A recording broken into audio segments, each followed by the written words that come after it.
Sagicor. That's all I get? Sagicor. There we go. I am honored. I'm honored. I'm excited to be here. As I stand in front of you today, I am absolutely elated that I get to stand in front of my country's people.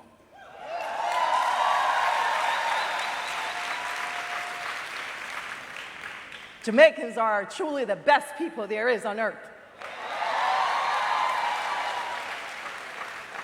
The excellence and innovation that you inject into everything that we do is second to none in the world. I want you to do something for me today. Take your cell phone out, and I want you to take a selfie.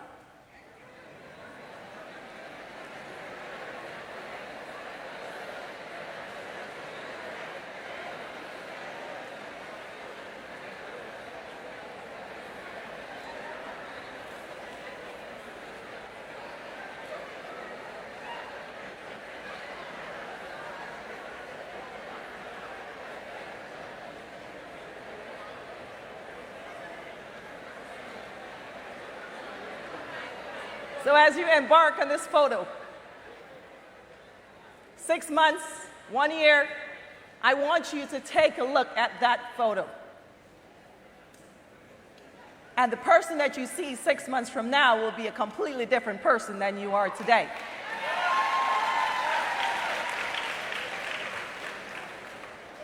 Think about what your goals are. Your 2024 goal should have been made January 1st. Whatever that goal is, whether it's a financial success goal, whether it's a personal goal, whether it's a relationship goal, whether it's a spiritual goal, I want you to think of that goal right now. And I want you to, when you leave here today, start building towards that goal.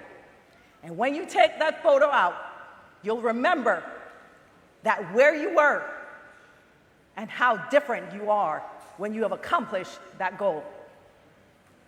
Life has many challenges, and I am no virgin to challenges. My life has not been easy. It has been filled with so many torments and hurdles and bumps, but that never stopped me. As a young girl from Woodland, St. Elizabeth, with no resources, my grandmother told us dreams so big that not even you believe that these dreams can come true. Dreams so big that not even you believe that these dreams can come true. And as she injects love and kindness into us, and I watched her feed every child in the community, every evening she cooks, the children will show up. And my grandmother always made sure every child left there with a full belly, and there was none for herself. I watched her for many, many years drink the pot water as her meal because she wanted to make sure that every child knows and every person around her knew that she is filled with love and kindness and she is walking the path of righteousness that God has ordained her to walk. So my kindness comes from my grandmother. My hard working comes from my grandmother, Rose Jones. She passed away when she was 79, and I've never heard her complain a single day in her life. Can you imagine never complaining? I try that. I don't know if I last for a day.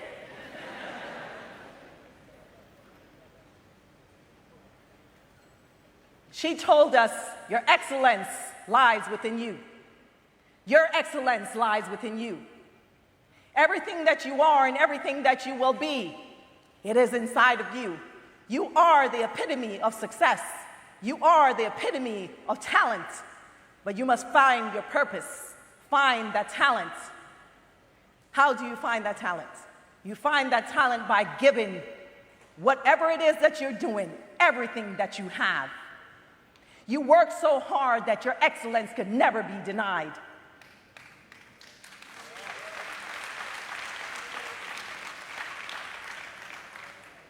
In 2008, I found my purpose. In 2008, I was going through the hardest time in my life, and I got to the point where I did not want to live anymore. And as a result, I ended up in a coma for 8 days. I was in California, and as I was transitioning from California to Florida, I was wheelchair bound, my larynx was clipped so I could not speak. The flight attendant escorted me from the aircraft and placed me in a corner. And for 3 hours, I signaled and cried, but no one came to help me. 3 hours later, a young girl came over close enough for me to whisper, at the time my version of screaming, and she helped me. And at that moment, I realized that the disabled was invisible to the world. And because of that, I started my company, my second company, Bailey's Medical Equipment and Supplies, because I never want a single soul to ever feel the way that I did.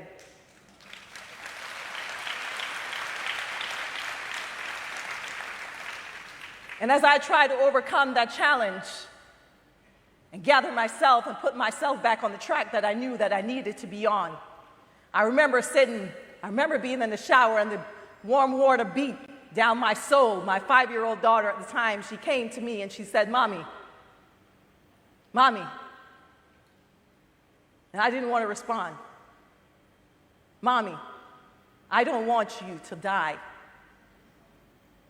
And when she said that to me, I knew that I had to touch whatever in my heart and my soul and my being. I had to gain the power. I had to get the wisdom. I had to gain the strength. And those hurdles, I had to kick them over, go around it, or go under. And I knew at that time I need to live for her and I need to live for others.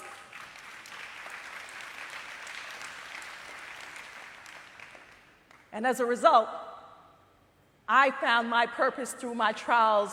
I found my purpose through my work. I found my purpose, and my purpose is to touch and guide and protect and love every single person that comes in my space.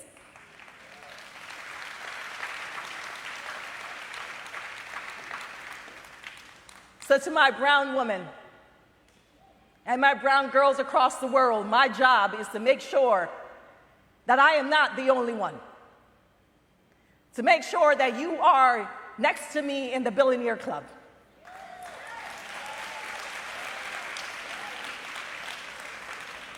My job is to give you the resources, the advice, the inspiration, the know-how, to know that no matter where you are, no matter what you're going through, no matter what trials that you've had, you know that you can overcome like I have.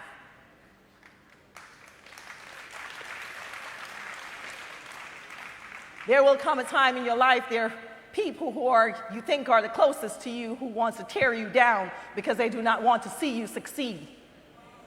But at that time, you need to keep your blinders on.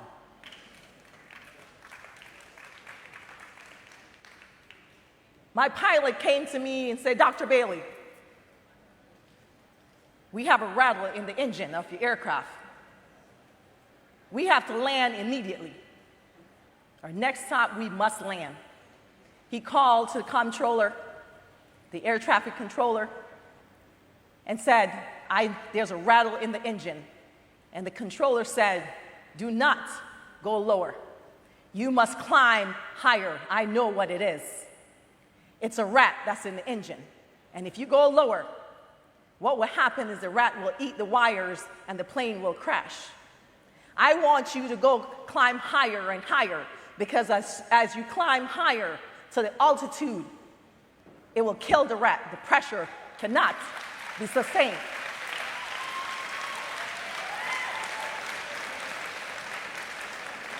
So in your journey and in your excellence, as you accomplish the things that you want to accomplish and the people around you that do not like to see the excellence that you are, you continue to climb higher and higher and higher.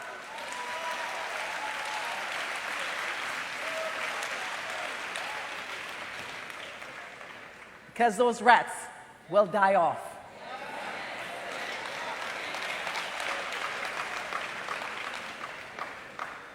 And in my book, Unbroken, You will find methodologies to be able to create your own empire. You find methodologies that you will be able to overcome all the obstacles, deal with the racism and sexism across the globe. You'll find ways in my autobiography that to overcome personal challenges and also how to be the loving and kind person that you're destined to be.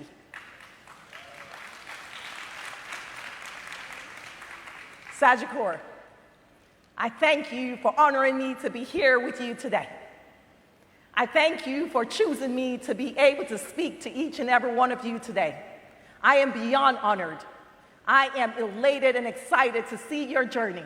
And next year or 6 months from now, when you look at that selfie, I want to hear about the stories. I want to hear about your accomplishments. I want to hear that you have become exactly who you want, or you're on your way to become exactly who you want to be. I am excited to be here with you, and I thank you for having me. Have I shown you what I'm feeling when I hold you? It feels like heaven, heaven surrounds me. Every time you wrap your arms around me, and there's nothing I can say or ever do to deserve love. A woman like you. Team Sagicor, put your hands together one more time for the incomparable Dr. Trisha Bailey. Woo. It is such a pleasure to meet you in person. Oh, it's such a pleasure. Wow. I sat for hours binge watching interviews that you've done, and it was such an amazing time to announce you while I was doing the ER clip some weeks ago, actually, last year. And it came to me how amazing it is that we have so many Jamaicans doing great things abroad. So many people internationally with Jamaican roots, and not many of them are even proud enough to say, I am from Jamaica, you know. Or even to come back to Jamaica to say, let me talk about my journey. And so I have to say, I'm honoring you really as a daughter of the soil. I'm giving you, hats off to you, Dr. Bailey, for coming back and for talking to your people and for inspiring us. Because I know even though your time with us may be short, nobody's leaving here the very same way that they came in. Am I right or am I right? So, Doc, we're supposed to be having some seats here on the platform so that we can have a discussion, and we're opening the floor as well for questions. But let me ask you, Doc, because there's so many people who think that being a billionaire in Jamaica, we know it is not common. We can probably count all the billionaires in Jamaica on one hand, maybe. But being a woman billionaire is even twice as hard. What was that journey like, though, when you left Jamaica? Because the thought is that you can't become a billionaire in Jamaica as a woman. What was that journey like when you decided to leave Jamaica, and how did you get integrated into an international space? So I left Jamaica when I was 13. My mom migrated to the United States and then came back and got my sister and I. And when I went to the United States, because I came from Woodland, St. Elizabeth, most of you probably have no idea where that is because it come a bush. A bush me come from. We have one person right there. One person. I didn't know what America was supposed to truly be like, because they tell us in Jamaica, when I was growing up, the roads are paved with gold. It's not. The literal gold, but I didn't understand back then. I thought it was, as a child, the roads would literally be paved with gold.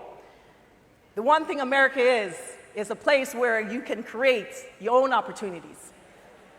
And so what they meant when the roads are paved with gold is that you can become anything that you want to be.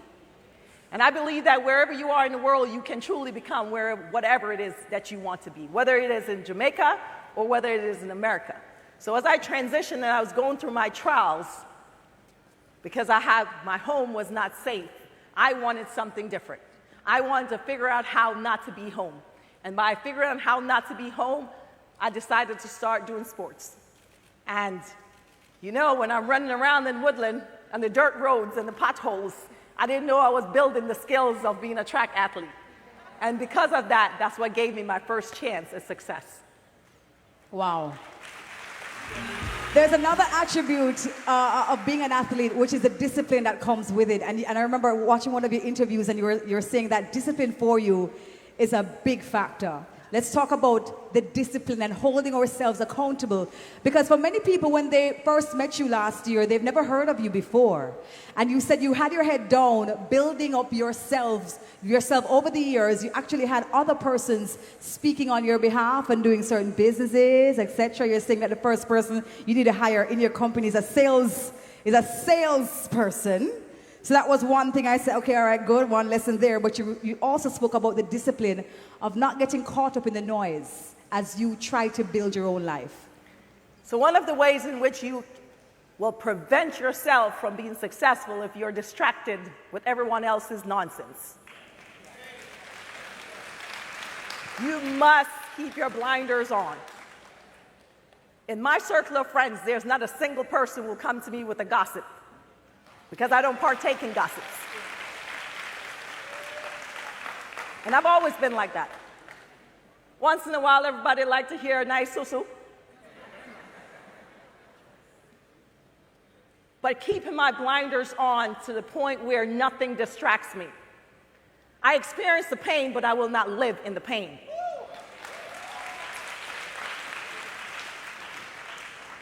The discipline has always been there. When I was in high school, my mom used to give me $10 a week for lunch.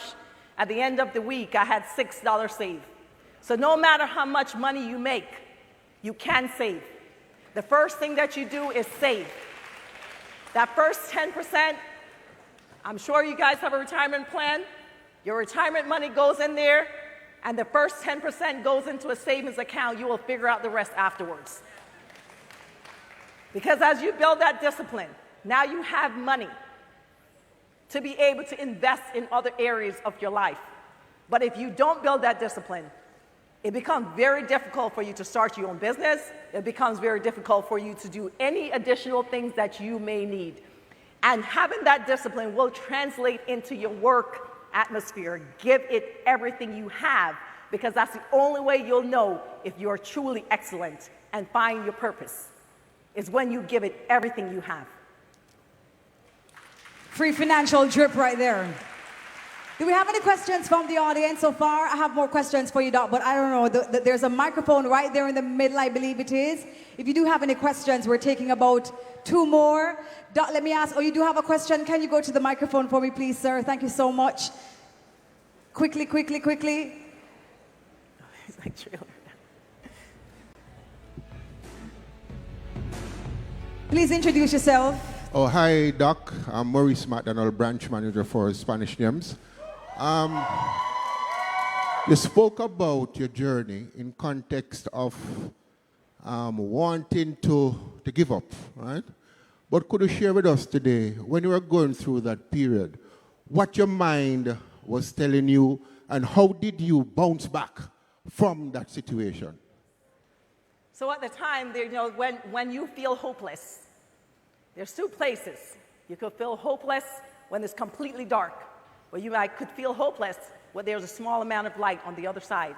My hopelessness, I felt completely dark. I felt like at this time, no one cared if I was not here or not. And so that's what brought me into that level of darkness. But God said, no, baby girl, I have some plans for you. I have some people for you to inspire and motivate and uplift. And because of that trial, He brought me out of there, and being able to focus on developing myself, not only as a person, but as a mom, and developing myself as an entrepreneur. It gave me the light, and I started to celebrate each of my small successes. So whatever your successes are, Don't wait for the big one to celebrate. Thank you for that response. Thank you. We have another question there. I love the fact that we're lining up. Yes, don't worry. The tripod can go. There we go. All right, go ahead. Yes. Good afternoon, Miss Bailey. I am Samantha Bruce. I am a team member from Sagicor Life, Jamaica.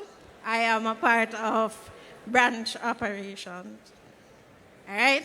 I'm also a member of the Kingston Business Center, which hosts all 8 Kingston branches. My question to you is how difficult, easy, or somewhat strange it was for you to break in a market as a Jamaican female who is not adverse in speaking in a way that Americans understand. 1, 2, you are also a woman of a darker complexion that is normally represented in that industry. So how challenging was it, and how did you create your own wave and overcome those challenges? That's a great, Very good question. Thank you. yes, absolutely. That's a great question. So when I first started out, people didn't look like me. And still now, my company is the largest minority-owned company in the country, in the nation, in United States. I am the only minority that's in the top 100 of Medicare providers in the United States. When I started out, I was in a small 600 square feet, tiny place. And I hired a young man who was a sales rep. My first employee was sales rep, because I knew how important a salesperson is to my organization.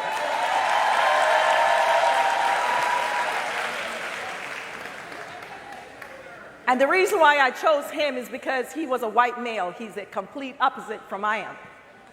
So there are some doors that he could go in first and then pull me behind him, and there's doors I go in that I pull him behind me.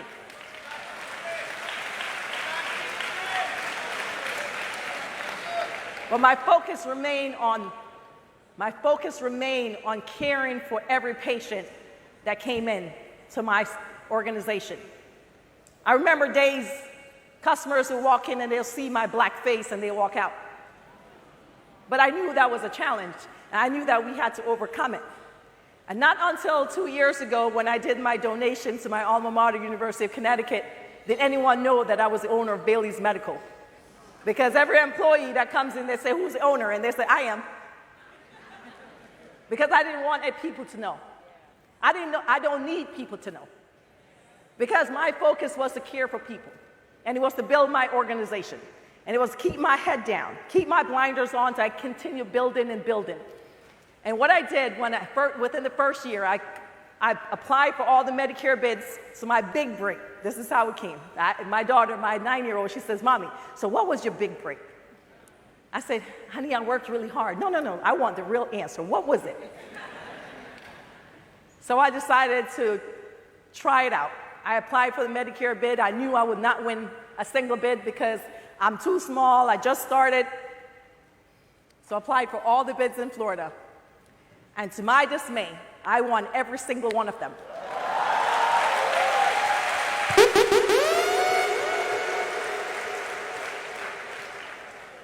And from that point on, I continued to expand it. I went from medical equipment, I added pharmacy. I added medical uniforms, and because added medical uniforms brought the providers into my store. That was referring pharmacy and medical equipment. And then I bought the real estate. I bought the building now. And I rent it back to myself. And I rent it to some other people as well. And the trajectory continues. Now, is each stage difficult? Absolutely. Matter of fact, my CEO, the same employee, first employee, he's my CEO. He said, I thought this says the first year of business, that's so hard. I said, well, the first year of business is so hard for the owner, and then they hire people to deal with the foolishness. But each stage, there are challenges. But each challenge is life have challenges. Whether personal or professional, life has challenges. Don't live in the challenge. Find the positive in everything that you're doing and do not focus completely on the negative. Thank you. Thank you so much, Doc. Thank you again for your question. Next person. All right, good afternoon, Dr. Bailey. My name is Ainsworth Clackin. I am a financial advisor from the Tree branch of Sagicor. All right, first and foremost, let me just say that it is really and truly an honor to be here talking to you. I have a million questions I want to ask, but time won't allow me. So I'll just ask one, and hopefully a request. All right, so my father is from St. Elizabeth, so we have something in common right there, so I've already connected with you. All right? Yeah, I got to take it in there. Secondly, I heard you talk about sales, and I'm also a salesman, so we got two things in common. All right, so I know first. Easy.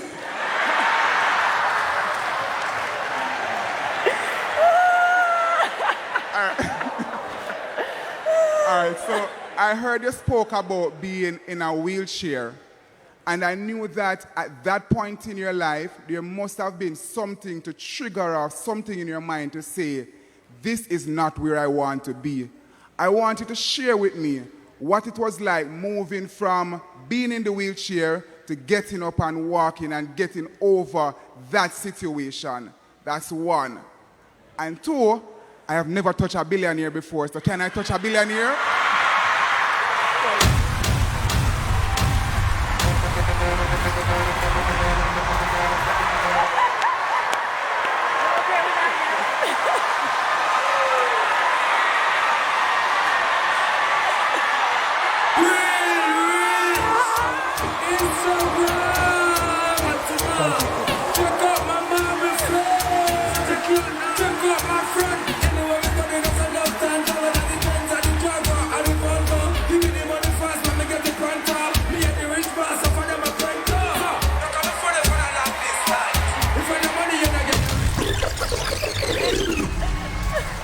Hello.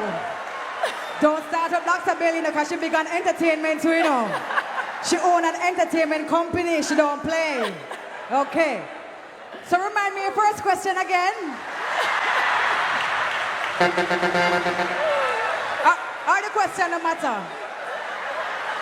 Oh, yes, he was asking something about the mindset, getting up out of that wheelchair, Doc, and standing and walking. Can the new Billy sit down, please?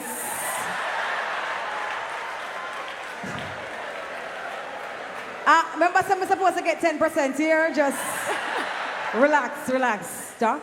So, transitioning from that very dark space, from the wheelchair, my voice, I didn't have a voice, and at the time I owned a medical recruiting company, which is a phone business. So I couldn't talk to customers at the time. I remember being home, and I tried to make it to the bathroom, and I had to sleep on the floor, urinate on myself, because I couldn't make it there because I had no help. And I remember that specific night. I said, I am better than that. I am better than my current circumstances. I am stronger and I'm greater than the challenges that I face. And I will overcome this challenge, even though at the time I didn't know if I was going to walk again. I didn't know if my voice was going to come back again. But I relied on my God. And when it gets really hard, I get on my knees. And I pray. And I pray. And I pray some more. And he delivered me, because he didn't save me from the coma for me to have no purpose in this life.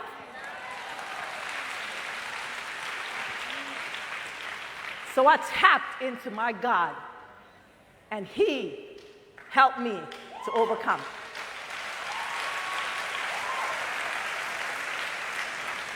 We have time for one more question. Well, okay, you can stand behind him. Go ahead, sir. Hi, good afternoon.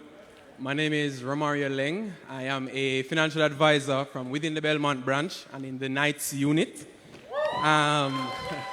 So, as a financial advisor, we're just getting our year started, right? Habits are important to us, as well as risk in business. So, I would like to know what habits or routines do you attribute to your ongoing success and wealth accumulation, and how do you approach risk taking in your business? That's a great question.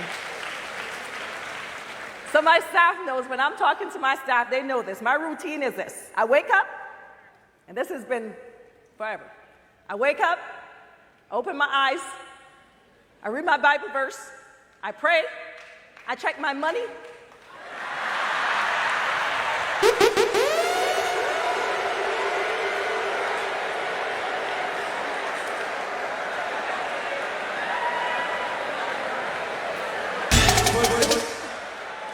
And after I check my money that's coming in, I check the money that's currently there, and then I go pee. And for some reason, no matter how much my bladder is full, I will never change that routine. It's exactly how it is every day. So that's my normal routine in the morning. Now, risk tolerance. My risk tolerance is moderate, maybe 60%, 50, 60%. I don't do anything I don't know anything about, because that's the fastest way to lose your shirt.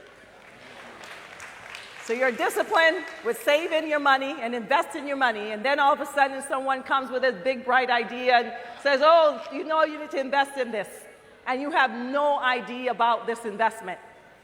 Every industry has its own unspoken language, and unless you are part of that industry and you know exactly what's happening, it's very difficult to gauge it. So my risk tolerance is moderate to a little bit above moderate. I am very calculative with my risk taking. I don't do anything that doesn't feed each other. So now I invest in a whole bunch of different things because, you know, I have the money to do so. But when I started out and I had a few million, everything must feed each other. My medical equipment fed my pharmacy. Pharmacy feed medical equipment. My medical uniform feeds equipment and pharmacy. My real estate feeds all of the above. So everything that I do, I stay in my lane. I stay in my lane. Thank you.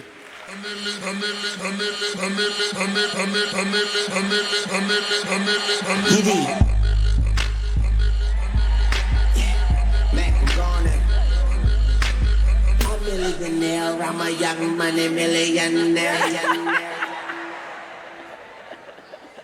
Love you, Power. Your next question. Yes, sir. Go ahead. All right, good afternoon. I am Rasheen Samuels, Sagicor team member. And fun fact, I am also from Woodland, St. Elizabeth.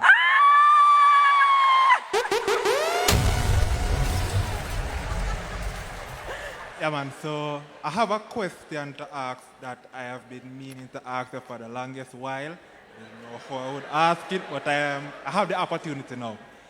All right, so I recently graduated university and I started a business while in university in my dorm room over at Chancellor Hall.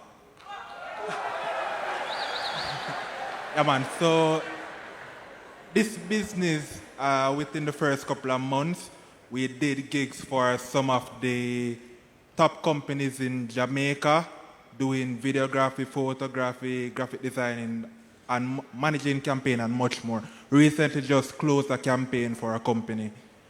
So what I would like to know, what is your advice to any young entrepreneurs? Because I know that in Sagicor we have a lot of people who have their businesses and would like to take it to another level. What is your advice? So the first advice I would like to give to you, whatever your current job is right now, be so excellent at that job. Give it everything that you have. Here's why. If you aren't giving it everything you have at your current job, you're not making sure there's a wire here, let me pick it up. I'm not doing this extra, I'm not coming in early, I'm not leaving late. You will not be excellent at your own company.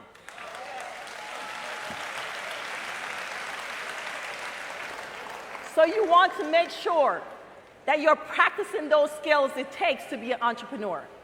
Being an entrepreneur, you have 100 hats sometimes. Some days you have 10, some days you may have 50. You have to demonstrate those skills and practice them so that if you do leave Sagicor or wherever you are, you will translate those skills over. But you must give your current circumstance the absolute best at what you have. Thank you. All right, we've pleaded, we've asked that for one more question, and so we have time for one more question in this last minute that's on our monitor here. One last question, anybody? Okay, that young lady right there, she's, okay. Maybe we can take it afterwards, honey. Go ahead. Okay, can we do that? Doc, you good with that? Could we have her ask her question? So we have two. Yes. Okay, so we'll take your question as well. Go ahead, my darling. Hi, Doc. My name is Yvette Grant. I can see where you are a transformational leader. Can you give me some tips to guide me along that way? I can absolutely give you some tips. Matter of fact, my chief of staff told that interviewer that my superpower is developing leaders. You must focus on what's positive for whoever it is that you're leading, while building their negative. If you are in a leadership position, it is your responsibility to pull your sister or brother along with you.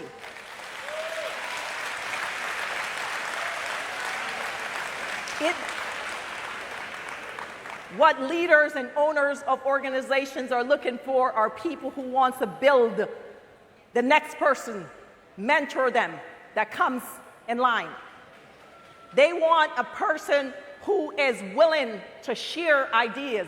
The more you share, the more you give, the more excellent you will become. You can depend on me. What? Yes, you can. You can depend on me. Thank you so much, Dom. I'm in your corner, friend. I'm in your corner. Our last question. Go ahead, introduce yourself. Hi, Dr. Bailey. My name is Dana Gale. I'm a part of Sagicor Bank Cards and Payment Unit. I just want to ask you to share some tips or how you maneuvered being a mother and being so successful. I have a baby and I find it, but I'm trying my best. And such a successful person as yourself, I would love to know how you did it and did it so well. As some of you may know, I'm a mother of 5.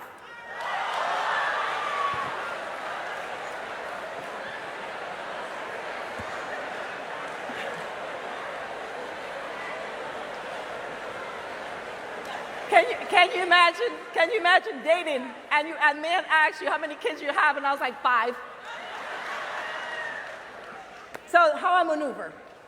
When my first biological born, Natalia, she stayed on my hips. Everything I was doing, she was doing. She was the most intense little girl that you could ever imagine. She's on the computer like this all day at 2 years old because she saw what mommy is doing. The best thing that you can do for your children is to make them work for what you give them. Now, my schedule is crazy. However, my children are my priority. They're my world, my heaven, and my everything.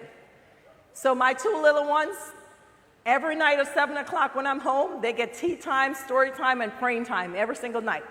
So I look forward to it even sometimes more than they do. So create a priority so that they are, so when you come home from work, let's say you come home at 6 o'clock, 7:30 is bedtime. Have a routine that they can remember. And that way, as they fall asleep at 8:30, now you at least have 8:30 to 10:30 or 11 o'clock to do what you need to do, whether it is to build your business plan, work on other things. But having that structure is the best way for you to be able to cope as a mom. Because otherwise, you're just going to be running and tired and go to work and come back to the kids. So you have to have a discipline and a structure that you have a routine with them so you can have some time and space for yourself. Thank you so much for your question. And yes, it is hard. Moms can relate. Lord have mercy. Doc, you now have your own book, a memoir that you detail some very intimate times in your life, and you held nothing at all back. And in it, you spoke about the importance of your own self-preservation, going through therapy, and how that helped you. And in Jamaica, sometimes when we talk about therapy, we're thinking, oh, but I'm not mad. That's not wrong with me. Why do I need to go therapy? But can you just, as we wrap up, speak to the importance of self-investment as we take on other investment actions, as we try to be successful in life? So there's your body and your mind. And most of you, I'm sure, would try to eat healthy at least at some point or a time. So you're taking care of your body and eating healthy. But you must take care of your mind, because your brain, your mind is what fuels the body. And in doing so, for example, for myself, I made so many bad mistakes, and the reason why I did is because I went through so much bad trauma as a child.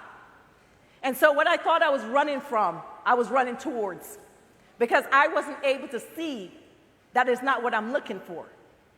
So a traumatized girl or a traumatized person, the first person that says, I love you, you're like, oh my God, they love me. Because that's all you want. You want to be loved and cared for. So I started doing talk therapy for 10 years. And talk therapy worked somewhat because it helps you to build your boundaries. It helps you to be able to cope with certain life aspects.